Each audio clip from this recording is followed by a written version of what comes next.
Imagine por um momento que você está diante dos portões mais majestosos que já viu, portões tão antigos quanto a própria história da fé, e uma voz trovejante pergunta: quem é este Rei da Glória? Esta não é apenas uma pergunta poética perdida no tempo. É a chave para compreender um dos salmos mais revolucionários já escritos, um texto que arqueólogos, linguistas e teólogos estudam há séculos, tentando desvendar todas as suas camadas de significado.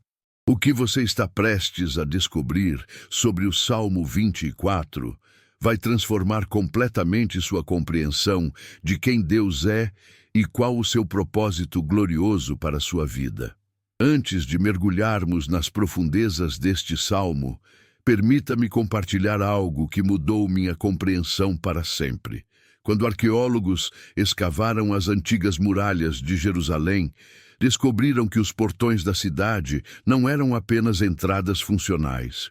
Eram estruturas monumentais, algumas com mais de 10 metros de altura, construídas com pedras que pesavam toneladas. Historiadores explicam que esses portões representavam o próprio poder e autoridade de uma cidade. Agora imagine o impacto desta mensagem quando foi proclamada pela primeira vez diante desses portões imponentes. O Salmo 24 foi escrito por Davi, o rei pastor que conhecia tanto as batalhas sangrentas quanto a intimidade com Deus nas colinas silenciosas de Judá. Especialistas em literatura hebraica datam este salmo por volta do ano 1000 a.C., provavelmente composto quando Davi trouxe a Arca da Aliança para Jerusalém, um evento que marcou a transformação daquela cidade em capital espiritual de Israel. Para entendermos o contexto, precisamos saber que naquela época cada nação tinha seus deuses territoriais, divindades limitadas a regiões específicas. Mas Davi estava proclamando algo absolutamente revolucionário, que o Deus de Israel era o Criador de absolutamente tudo que existe. Vamos ler juntos este salmo completo, e depois vou revelar descobertas fascinantes que especialistas têm desvendado. Do Senhor é a terra e a sua plenitude, o mundo e aqueles que nele habitam, porque ele afundou sobre os mares e afirmou sobre os rios. Quem subirá ao monte do Senhor, ou quem estará no seu lugar santo?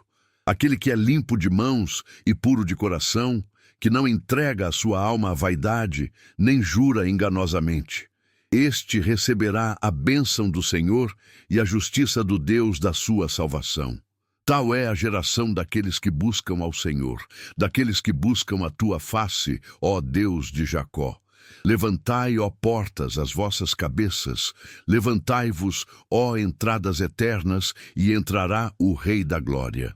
Quem é este Rei da Glória? O Senhor forte e poderoso, o Senhor poderoso na guerra. Levantai, ó portas, as vossas cabeças, levantai-vos, ó entradas eternas, e entrará o Rei da Glória. Quem é este Rei da Glória? O Senhor dos Exércitos, ele é o Rei da Glória. Agora vem a revelação que muda tudo. A palavra hebraica para terra, no primeiro versículo, é Eretz, que carrega o sentido não apenas de solo físico, mas de tudo que constitui o mundo habitável. Quando Davi proclama do Senhor é a terra, ele está declarando propriedade universal. Antropólogos culturais explicam que nas sociedades antigas do Oriente Próximo, a propriedade da terra era a base de todo o poder e autoridade. Dizer que Deus possuía toda a terra era uma afirmação política, espiritual e social explosiva. Ele estava declarando que nenhum rei, nenhum império, nenhuma potência terrena tinha direitos absolutos sobre coisa alguma. A frase "fundou sobre os mares" intrigou estudiosos por séculos. A palavra hebraica yassad significa estabelecer com firmeza, fundar com solidez. Mas aqui vem algo fascinante. Geólogos modernos explicam que, de fato, as massas continentais repousam sobre o que eles chamam de astenosfera, uma camada parcialmente fluida do manto terrestre. Há 3.000 anos, Davi usou linguagem poética que hoje vemos ter profundidade científica impressionante. Para aquela sociedade, isso significava que Deus não apenas criou um mundo sólido, mas o estabeleceu sobre o que parecia impossível, as águas caóticas do abismo. Mas aqui está o que mais impressiona quando chegamos ao verso 3. Quem subirá ao monte do Senhor? Para compreendermos completamente esta pergunta, precisamos entender a geografia espiritual de Jerusalém. A cidade está situada a aproximadamente 750 metros acima do nível do mar, no topo de montanhas que dominam o deserto da Judéia.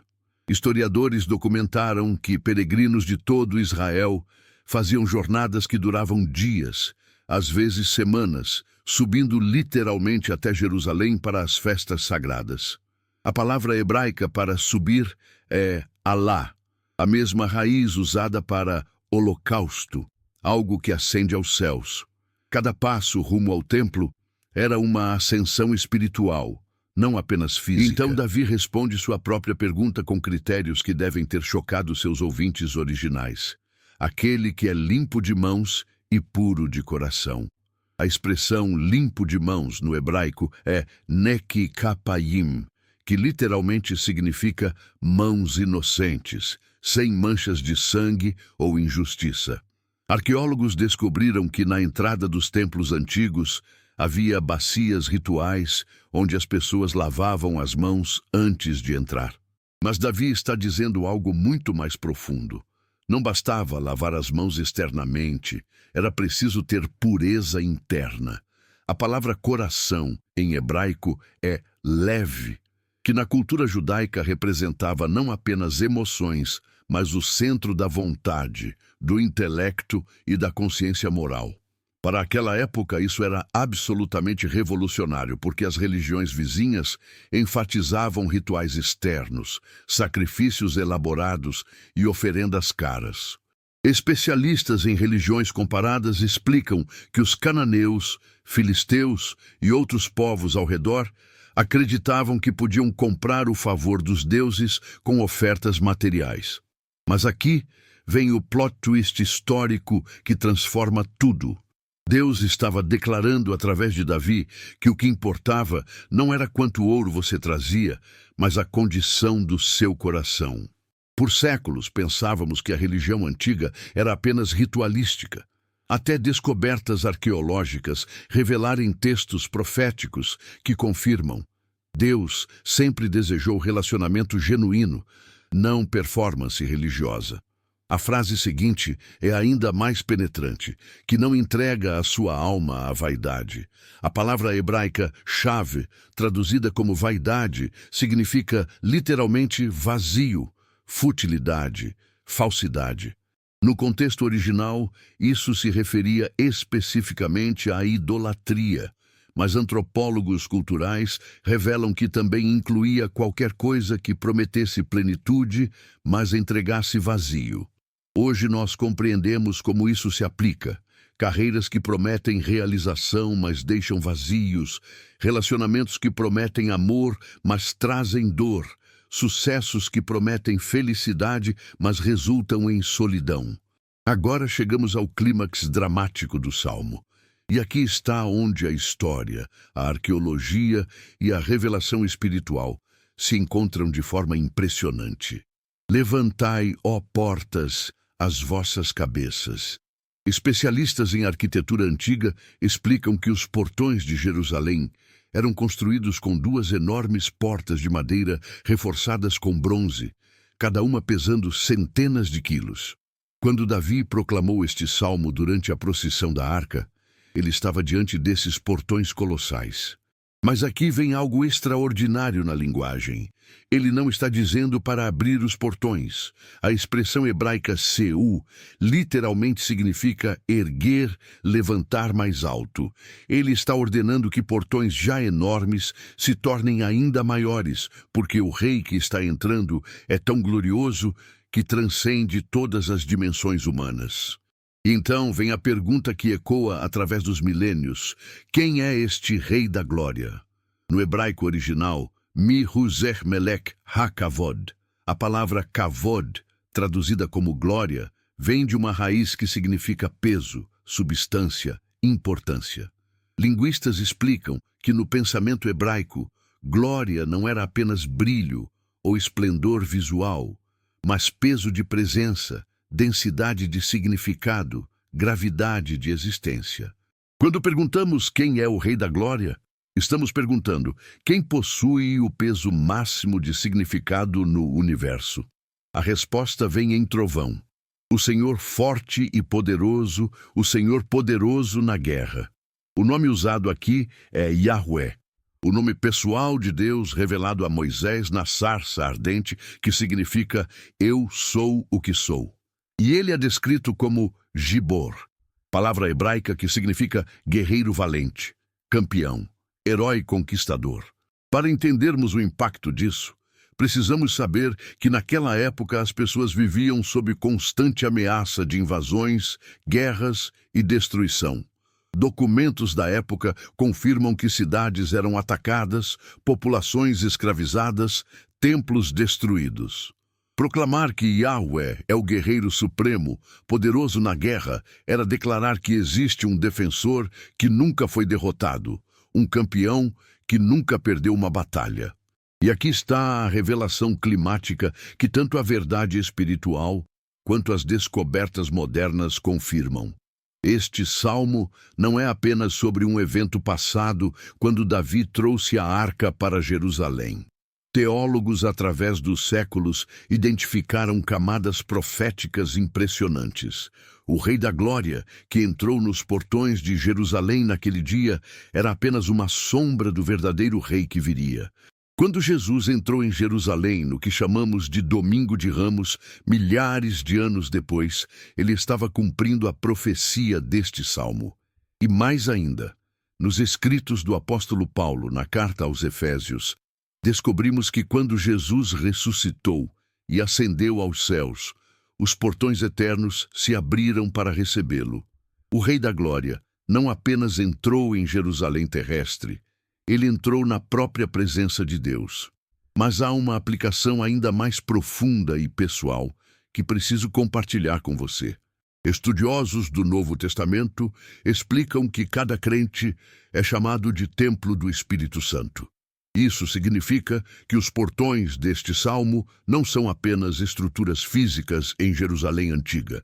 São os portões do seu coração, da sua vida, da sua consciência. E neste exato momento, o Rei da Glória está diante dos portões da sua existência, pedindo entrada.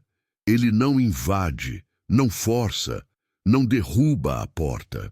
Ele espera que você levante as cabeças dos portões do seu coração, que você amplie as entradas da sua vida para recebê-lo. A pergunta ressoa através do tempo até chegar a você hoje.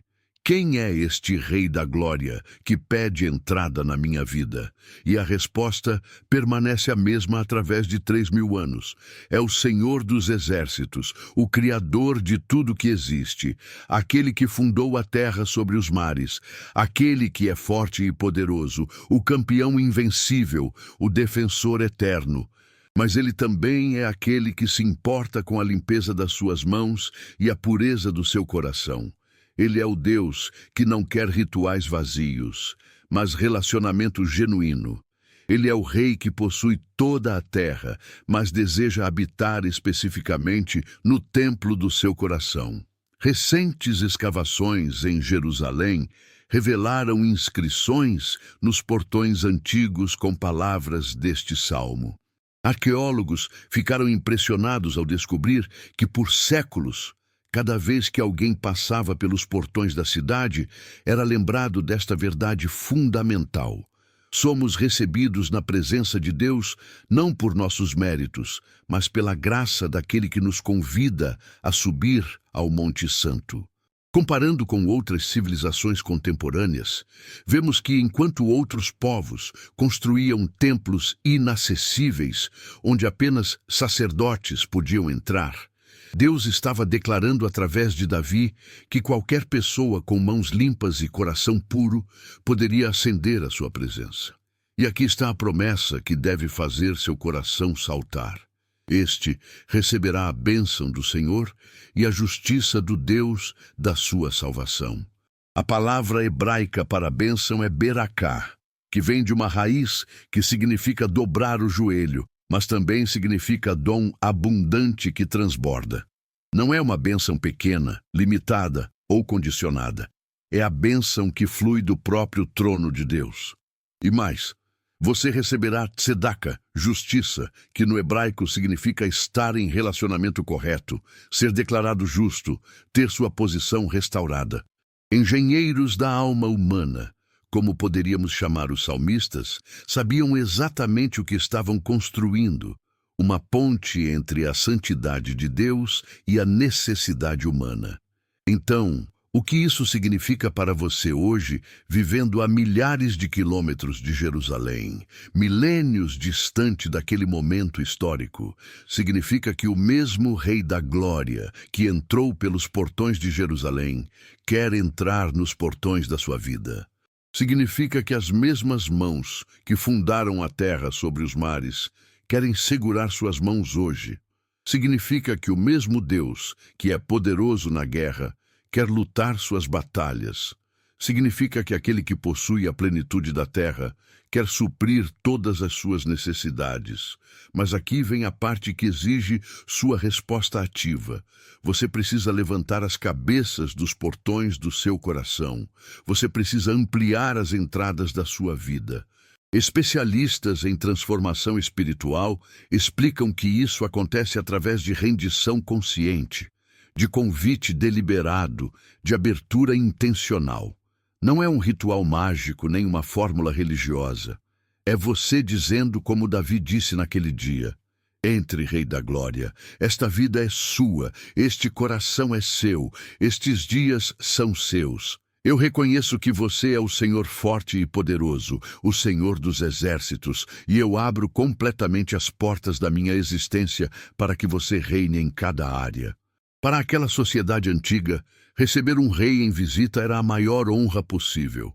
Cidades inteiras se preparavam, decoravam ruas, ofereciam seus melhores tesouros. Mas o Rei da Glória não vem exigir seus tesouros. Ele vem trazendo os dele. Ele não vem tomar suas riquezas, ele vem compartilhar as dele. Hoje sabemos que essa região era palco de impérios que vinham conquistar e saquear. Mas este rei vem para restaurar e enriquecer. Ele é o único conquistador que deixa seus súditos mais ricos do que encontrou. Se esta revelação histórica e espiritual está tocando seu coração neste momento, como tocou o meu, quando descobri essas verdades que Deus preservou através dos séculos, permita-me fazer uma pergunta que exige reflexão honesta.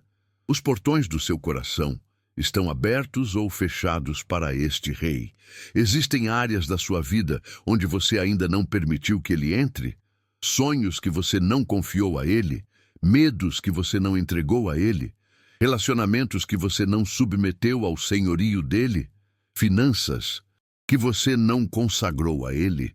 A palavra original revela um significado que transforma nossa compreensão de tudo.